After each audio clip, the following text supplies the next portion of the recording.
नमस्कार मित्रांनो, तुम्ही महाबळेश्वराला अनेक वेळा भेट दिली असेल, छान छान स्थळे पाहिली असतील, परंतु मी तुम्हाला एका प्राचीन मंदिराची ओळख करून देणार आहे। ते म्हणजे कृष्णामाई मंदिर, जे कृष्णा नदीच्या उगमावर आहे।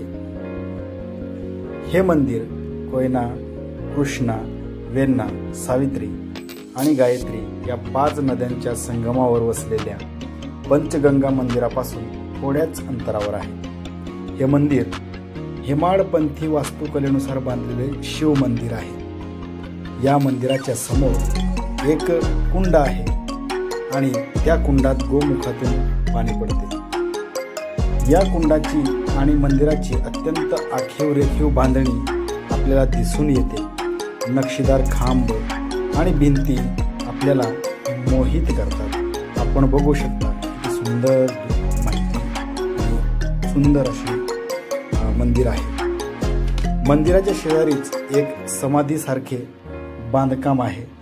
हे 16व्या शतकातील असेल असे म्हणतात।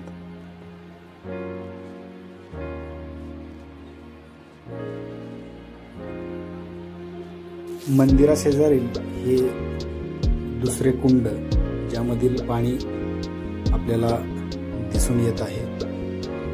या मंदिराच्या समोर खाली आपल्याला कृष्णा नदी दिसते। इथून मनमोहक असे दृश्य आपल्याला दिसून येते। सुंदर अशी सायंकाळ आपल्याला इथून अनुभवता येते।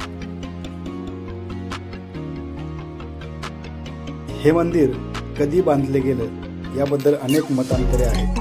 कुणी म्हणतात 1000 वर्षापूर्वी, तर कुणी 5000 वर्षापूर्वीचा इतिहास सांगतात। या मंदिराच्या जवळ असलेल्या महाबळेश्वराच्या मंदिरात छत्रपती शिवाजी महाराजांनी जिजाबाईंची सुवर्ण तुला केली आणि मंदिराचा जीर्णोद्धार देखील केला। सह्याद्रीच्या कुशीत वसलेलं महाबळेश्वर आणि त्याच दिमाखात उभे असलेले हे मंदिर लाजवाब आहे।